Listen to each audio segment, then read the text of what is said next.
ईसा के जन्म के 327 साल पहले मगध साम्राज्य पर नंद वंश के राजा धनानंद का शासन हुआ करता था।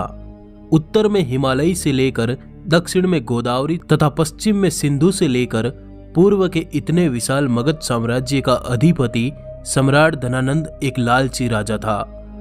धन पर आनंदित होने वाले धनानंद ने अपनी प्रजा पर तरह तरह के कर लगा रखे थे। कहा जाता है कि धनानंद ने इसी धन से 99 करोड़ स्वर्ण मुद्राओं का विशाल भंडार भर लिया था। वह छोटी छोटी वस्तुओं पर बड़े बड़े कर लगाकर जनता से बलपूर्वक धन वसूल करता। परिणाम स्वरूप जनता नंदों के शासन के खिलाफ हो गई। चारों तरफ भय और गुस्से का वातावरण बनने लगा।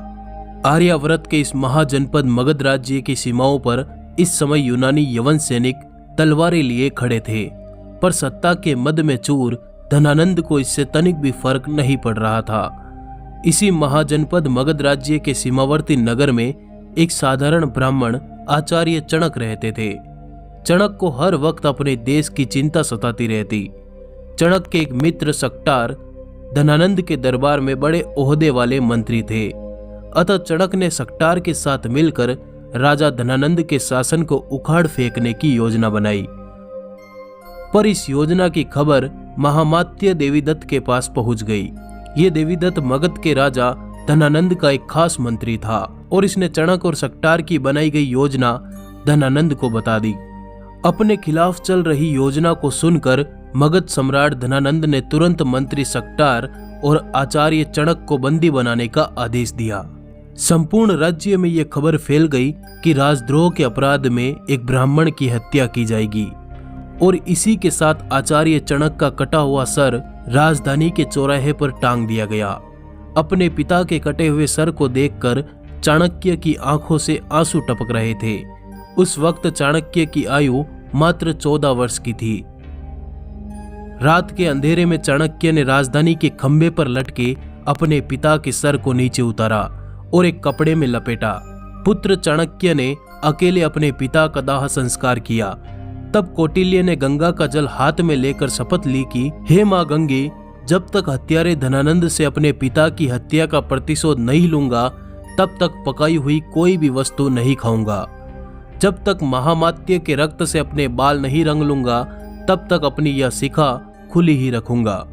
मेरे पिता का तर्पण तभी पूर्ण होगा जब तक कि हत्यारे धनानंद का रक्त पिता की राख पर नहीं चढ़ेगा। हे यमराज, धनानंद का नाम तुम अपने लेखे से काट दो, क्योंकि उसकी मृत्यु का लेख अब मैं खुद ही लिखूंगा। डर था या भय, पर चाणक्य ने महाजनपद मगध साम्राज्य को छोड़कर तक्षशिला की ओर प्रस्थान किया और इसी तक्षशिला में चाणक्य ने अपने ज्ञान के झंडे बुलंद किए। इसी ज्ञान के दम पर चाणक्य तक्षशिला के महाआचार्य बन चुके थे। उनके ज्ञान की ख्याति नगर नगर में फैलने लगी। पर चाणक्य की निगाहें तो मात्र एक वीर को खोज रही थी, एक ऐसे वीर को जो मगध के साम्राज्य की नींव हिलाकर रख दे, एक ऐसा महावीर जो सम्राट धनानंद को मारकर मगध साम्राज्य का महाराजाधिराज बनकर चाणक्य के सपनों को हकीकत में बदलने की कुव्वत रखता हो। और इन्हीं दिनों चाणक्य अपने आश्रम से जंगल के रास्ते तक्षशिला विश्वविद्यालय जा रहे थे। तभी जंगल में कुछ बच्चे राजा प्रजा का खेल खेल रहे थे। चाणक्य की निगाहें उस राजा बने बच्चे पर जाकर रुक गई। चाणक्य को जिज्ञासा हुई ये जानने की कि ये खुले विचार, ऊंची प्रतिभा और महान कदकाठी का ये महावीर आखिर है कौन। चाणक्य उस बच्चे की ओर बढ़ ही रहे थे कि तभी जंगल में एक चीता आ धमका। चीते को देख सारे के सारे बच्चे भाग गए, पर वो राजा बना हुआ वीर बालक झट से अपनी तलवार निकाल चाणक्य और बाघ के सामने दीवार बनकर खड़ा हो गया। चीते के चाणक्य तक पहुंचने से पहले ही वह वीर चीते से भिड़ गया और उसने चीते को धराशायी कर दिया। इस वीर की वीरता से चाणक्य अत्यंत प्रसन्न हुए। चाणक्य ने वीर से पूछा, तुम इतने वीर और साहसी कैसे बने? वीर का जवाब था, मैं राजा बना था। राजा का काम अपनी प्रजा की रक्षा करना होता है, इसलिए मैं अकेला ही लड़ा। फिर मुझे मगध के राजा धनानंद से भी तो अकेले ही लड़ना पड़ेगा। चाणक्य ने पूछा, धनानंद से तुम्हें क्यों लड़ना है? वीर ने जवाब दिया, क्योंकि उस क्रूर ने मेरी माता को अपमानित कर मेरी माँ को राजभवन से धक्के मारकर निकाल दिया था। चाणक्य ने वीर से पूछा, तुम्हारा नाम क्या है आर्यपुत्र? वीर का जवाब था, चंद्रगुप्त मौर्य। वीर विराट सम्राट चंद्रगुप्त मौर्य।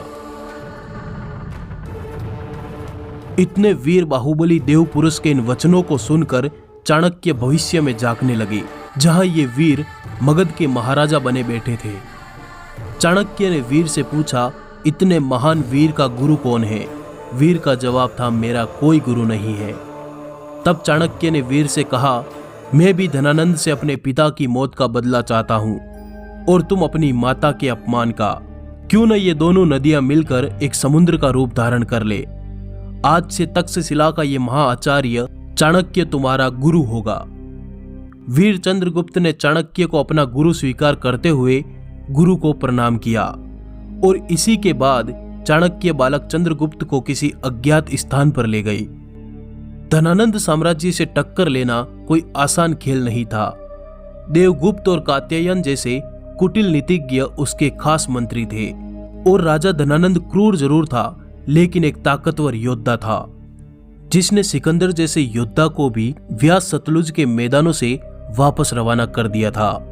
कोई भी शासक धनानंद से टकराने का साहस नहीं करता था, क्योंकि उसके पास सेना में 2 लाख की पैदल सेना, 20,000 गुड़ सेना, 2,000 रथ और 3,000 हाथियों की एक महासेना थी। ऐसे में धनानंद के शासन को उखाड़ फेंकने का साहस आखिर कौन कर सकता था? इसके लिए कठिन तैयारी, सैन्य शक्ति और जन समर्थन की आवश्यकता थी और चाणक्य इस बात को भले प्रकार से जानते थे। बालक चंद्रगुप्त को सबसे पहले शास्त्रों की शिक्षा दी गई, इसके बाद अस्त्र शस्त्र की शिक्षा दी गई और अंत में चंद्रगुप्त को राजनीति और गोपनीयता का पाठ पढ़ाया गया। बालक चंद्रगुप्त हर कड़ी परीक्षा में पास हुआ। चंद्रगुप्त रात दिन शस्त्र शास्त्र का अभ्यास करते रहते। वे दिन रात नींद आदि को तो भूल ही चुके थे। अपने कठिन परिश्रम की आग में तपकर चंद्रगुप्त सोना बन रहा था। चाणक्य भी वीर के इस साहस को देखते रह जाते।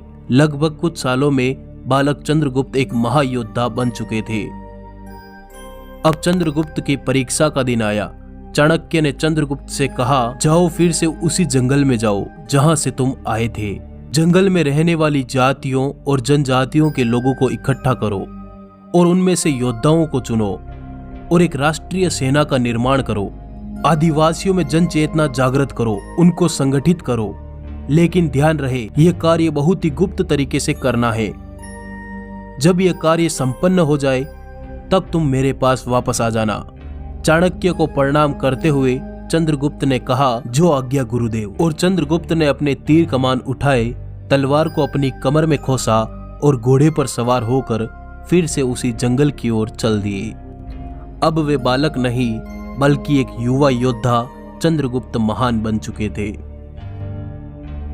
इस वीडियो के अगले भाग में हमारे साथ जुड़े रहिए। देखिए किस प्रकार चंद्रगुप्त मौर्य ने धनानंद के साम्राज्य को जड़ से उखाड़ दिया।